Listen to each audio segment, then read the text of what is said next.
তোমাদের 11তম অধ্যায়ে আলোচনা চলতেছে।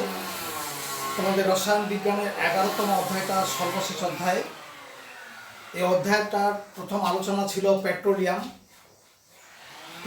থেকে আংশিক পাতনের মাধ্যমে কিভাবে তার প্রয়োজনীয় উপাদানগুলো যেগুলো আমরা ব্যবহার করি সেগুলো কিভাবে আমরা তাদের নিজ নিজ স্ফুটনাঙ্ক দ্বারা আমরা পৃথক করতে পারবো সে সম্বন্ধে আলোচনা করেছি।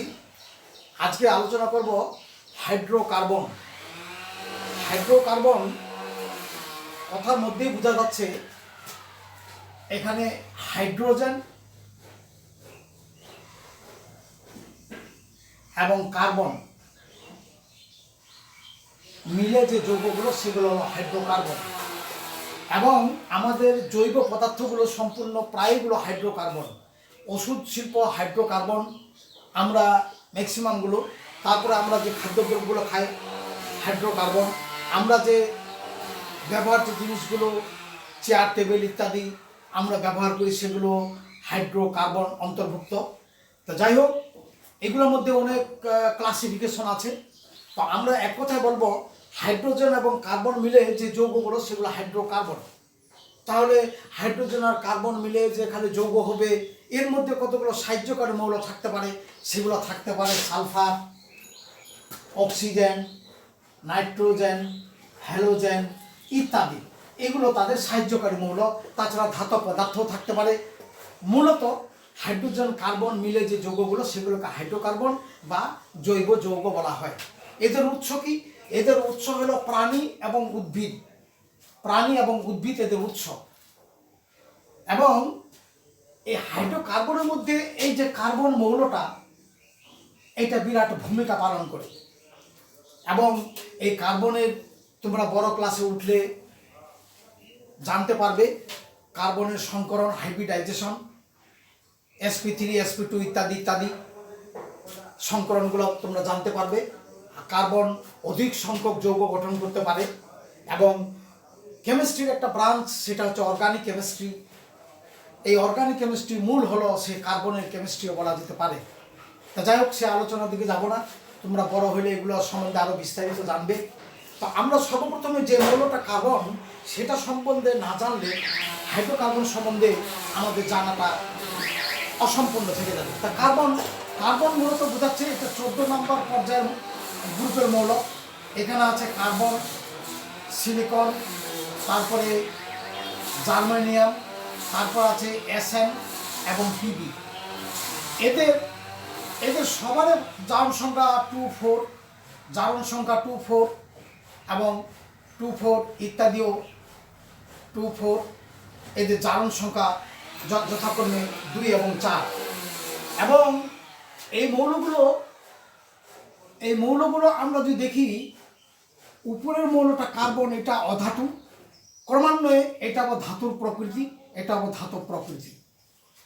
তো এদের সর্বোচ্চ কথা হলো এদের বহিস্থ কক্ষপথে এইরকম ইলেকট্রন আছে, NS2 NP2, অর্থাৎ সর্ববহিস্থ কক্ষপথে তাদের 4টি ইলেকট্রন আছে।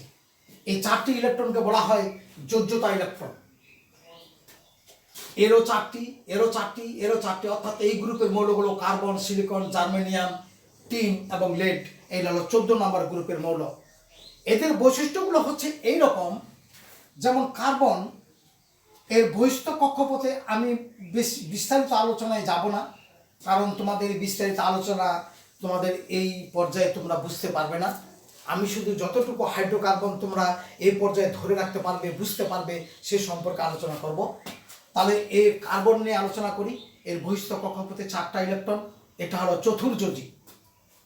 অর্থাৎ কার্বন নিজেদের মধ্যে, যেমন এই কার্বন যুক্ত হইল, নিজেদের মধ্যে যুক্ত হতে পারে।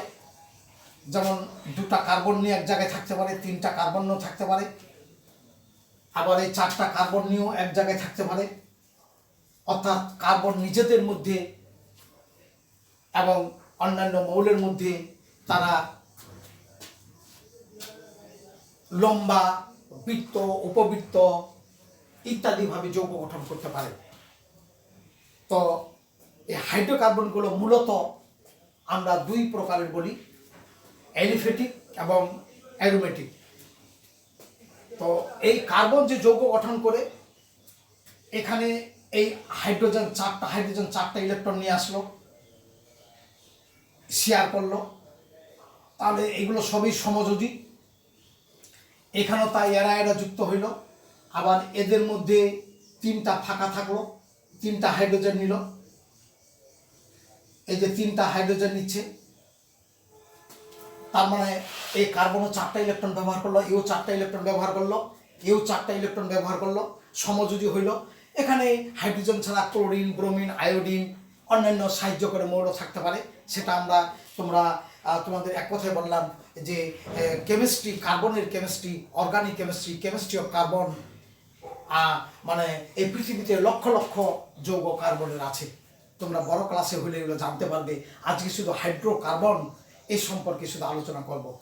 তো নিজেদের মধ্যে এবং অন্য মৌলের মধ্যে, যেমন এখানে তিনটা একসঙ্গে যুক্ত হইল, এই যে ব্যবহার হলো, একটা একটা করে ব্যবহার হয়ে গেলো, তাহলে এর দুটা ফাঁকা থাকলো, এর দুটা ফাঁকা, দুটা হাইড্রোজেন, এখানে দুটা হাইড্রোজেন।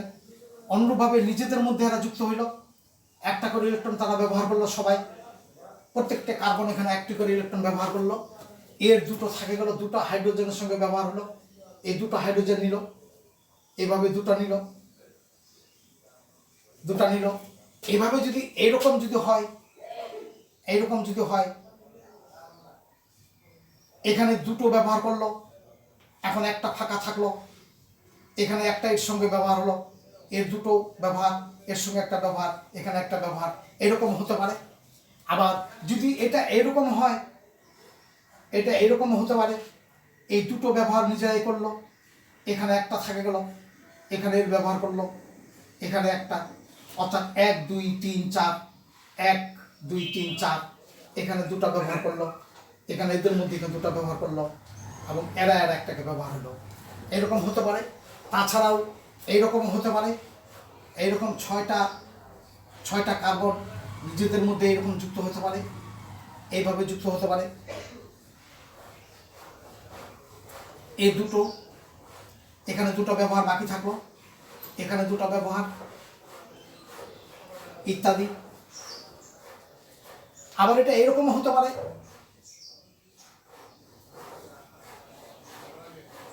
এখানে দুটো ব্যবহার হইল, তাহলে 1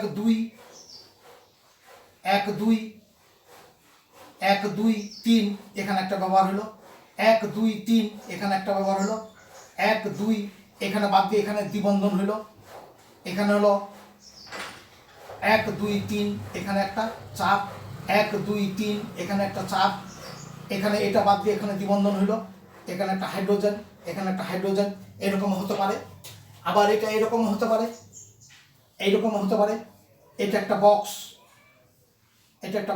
এর মধ্যে আরেকটা বক্স লাগাই দিলাম, আরেকটা বক্স লাগানো হইলো, এখানে যদি দ্বিবন্ধন দিই, তাহলে এটা বাদ দিয়ে এখানে দ্বিবন্ধন হইলো, এটা বাদ দিয়ে এখানে দ্বিবন্ধন, ঠিক তেমন এখানে দ্বিবন্ধন, এটা বাদ দিয়ে এখানে দ্বিবন্ধন, এটা বাদ দিয়ে এখানে দ্বিবন্ধন, তাহলে এইরকম যৌগ হতে পারে। তাহলে মূলত আমরা দেখতেছি এই যৌগগুলো, আবার এই যৌগটা তো হাইড্রোজেন কমে যায়, তাহলে এরকম হতে পারে, এটা এরকম হতে পারে, এরকম হতে পারে। আবার ঠিক তেমনি আবার যদি হাইড্রোজেন কমে যায়, এই কার্বন এই তিনটা ব্যবহারে এরকম হতে পারে, অর্থাৎ এখানেও চারটা ইলেকট্রন ব্যবহার হলো, 1 2 3 4, 1 2 3 4, এখানে ব্যবহার হলো 1 2 আর 2 4, 2 আর 2 4, অর্থাৎ সবসময় কার্বন তার বহিস্থ কক্ষপথে চারটা ইলেকট্রন সমযোজীর মাধ্যমে ব্যবহার হয়ে তার যৌগগুলো গঠন করতেছে। এই কার্বনের এই চরিত্রটাকে বলা হচ্ছে বহু সংখ্যক যৌগ গঠনের ক্ষমতা, অর্থাৎ ক্যাটিনেশন অফ কার্বন। এই কার্বনের ধর্মটা আছে, সিলিকনের মধ্যে ধর্মটা পাওয়া যায়, জার্মেনিয়াম, লেড এবং টিন এদের মধ্যে এই ধর্মগুলো খুব একটা বেশি পাওয়া যায় না, কিন্তু কার্বন এর প্রাচুর্যতা অনেক বেশি, অর্থাৎ ক্যাটিনেশন চরিত্র এর সবচেয়ে বেশি আছে, সিলিকনের কম আছে। সিলিকনের যৌগ, সিলিকন ডাইঅক্সাইড, বালু অসংখ্য পাওয়া যায়, ঠিক তেমনি কার্বন অসংখ্য যৌগ, প্রতিদিন লক্ষ লক্ষ যৌগ আবিষ্কার হতেই আছে। এটাকে বলা হয় কেমিস্ট্রি অফ কার্বন, এবং এর প্রথম কথাটা হলো হাইড্রোকার্বন। তাহলে হাইড্রোকার্বন মূলত আমরা এখানে যে দেখতেছি, এই হাইড্রোকার্বনগুলো এক শ্রেণীর, এইগুলো এক শ্রেণীর, এগুলো আবার এক শ্রেণীর, আর এগুলো আবার এক শ্রেণীর। এগুলো দেখি বক্স, 6টা কার্বন 6টা কার্বন, এখানে কার্বনের সংখ্যা 5, 6 এবং 7 ইত্যাদি বৃত্ত আকারে চক্র আকারে আছে। তাহলে মূলত হাইড্রোকার্বন, কার্বন এবং হাইড্রোজেন নিয়ে হাইড্রোকার্বন। মূলত হাইড্রোকার্বন দুই ধরনের, এইগুলো হচ্ছে অ্যারোমেটিক হাইড্রোকার্বন।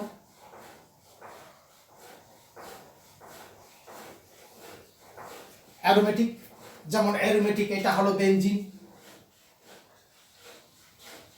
এটা হলো ন্যাপথেলিন।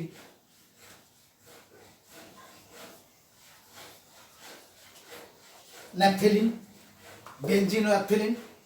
আমরা যদি এখানে দেখি 6টা কার্বন এবং 6টা হাইড্রোজেন, এখানেও আমরা দেখি কার্বন 1, 2, 3, 4, 5, 6, 7, 8, 9, 10, কার্বন হলো 10টা এবং হাইড্রোজেন হচ্ছে 1, 2, 3, 4, 5, 6, 7, 8 এবং হাইড্রোজেন হলো 8টা। অর্থাৎ এটা হলো ন্যাপথেলিন, এটা হলো বেনজিন, অ্যারোমেটিক যৌগ। তাহলে হাইড্রোকার্বন মূলত দুই প্রকার। এখন এই প্রকারগুলো আমরা দেখতেছি, এই প্রকারগুলো সম্পূর্ণ হচ্ছে অ্যালিফেটিক। এখান থেকে এই প্রকারগুলো হলো অ্যালিফেটিক।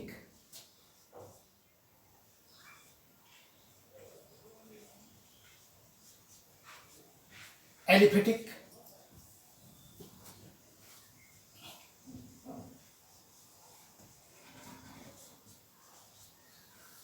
অ্যালিফেটিক হাইড্রোকার্বন এবং অ্যারোমেটিক হাইড্রোকার্বন, মূলত হাইড্রোকার্বন দুই ধরনের। এবং এই অ্যালিফেটিক হাইড্রোকার্বনের মধ্যে আমরা প্রকার দেখতেছি, লম্বা লম্বা করে আছে, এবার বৃত্তর মধ্যে আছে, আবার এখানে এই লম্বা হলেও এদের মধ্যে কার্বন কার্বন দ্বিবন্ধন এবং ত্রিবন্ধন আছে। অর্থাৎ যখন কার্বন তার ইলেকট্রন হাইড্রোজেন দ্বারা পরিপূর্ণ হয়ে যাচ্ছে তখন সম্পৃক্ত, যখন হাইড্রোজেনের ঘাটতি থাকতেছে তখন হচ্ছে অসম্পৃক্ত। তাহলে আমরা অ্যালিফেটিক হাইড্রোকার্বন আবার দুই প্রকার দেখতেছি, একটা মুক্ত, এই যে মুক্ত, এগুলো মুক্ত শিকল, এটা দেখতেছি বদ্ধ শিকল। এই বদ্ধ শিকল আবার দুই ধরনের। এই বদ্ধ শিকল যেমন একটা সাইক্লোপ্রোপেন, এটা হলো সাইক্লোবিউটেন।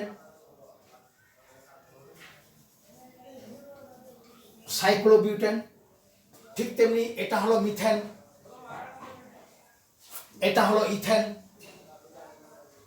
আবার এই মুক্ত শিকলের মধ্যে কার্বনের চাহিদা অনুযায়ী হাইড্রোজেন আছে, আবার কার্বনের চাহিদা অনুযায়ী হাইড্রোজেন নাই, সম্পৃক্ত এবং অসম্পৃক্ত। অত মুক্ত শিকলগুলো আবার দুই ধরনের, সম্পৃক্ত এবং অসম্পৃক্ত আবার দুই ধরনের, কার্বন কার্বন দ্বিবন্ধন এবং কার্বন কার্বন ত্রিবন্ধন। যেমন এটা হলো ইথিন, এটা হলো ইথাইন, কার্বন কার্বন ত্রিবন্ধন।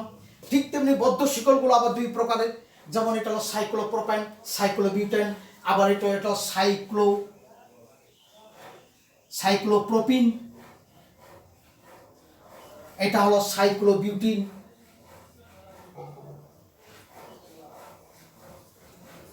তাহলে হাইড্রোকার্বন মূলত দুই প্রকার, অ্যালিফেটিক হাইড্রোকার্বন এবং অ্যারোমেটিক হাইড্রোকার্বন। অ্যারোমেটিক হাইড্রোকার্বনের মধ্যে বেনজিন এবং ন্যাপথেলিন। এবং অ্যালিফেটিক হাইড্রোকার্বন আবার দুই ধরনের, মুক্ত শিকল এবং বদ্ধ শিকল। মুক্ত শিকলগুলো আবার দুই ধরনের, সম্পৃক্ত অসম্পৃক্ত, এবং বদ্ধ শিকলগুলো আবার দুই ধরনের, সম্পৃক্ত এবং অসম্পৃক্ত। এইগুলো হাইড্রোকার্বন সম্বন্ধে তার শ্রেণী বিভাগ। তাহলে হাইড্রোকার্বন বলবো আমরা মূলত দুই ধরনের, অ্যারোমেটিক বেনজিন এবং ন্যাপথেলিন উদাহরণ, কার্বন 5, 6, 7 চক্র বিশিষ্ট। আর অ্যালিফেটিক হাইড্রোকার্বন আবার দুই ধরনের পাবো আমরা, বদ্ধ শিকল ও মুক্ত শিকল। মুক্ত শিকল দুই ধরনের, সম্পৃক্ত এবং অসম্পৃক্ত, কার্বন কার্বন দ্বিবন্ধন, কার্বন কার্বন ত্রিবন্ধন, এই দুটো অসম্পৃক্ত। আর ইথেন, মিথেন, প্রোপেন, বিউটেন এগুলো আমরা পাবো মুক্ত শিকল। আবার বদ্ধ শিকল সাইক্লোপ্রোপেন, সাইক্লোবিউটেন, এগুলো আবার দুই ধরনের, সাইক্লোপ্রোপিন এবং সাইক্লোবিউটিন। এই হলো হাইড্রোকার্বনের শ্রেণী বিভাগ। পরবর্তীতে আমি তোমাদের সামনে হোমোলোগাস সমগোত্রীয় শ্রেণী পড়াবো। তোমাদের সকলকে ধন্যবাদ।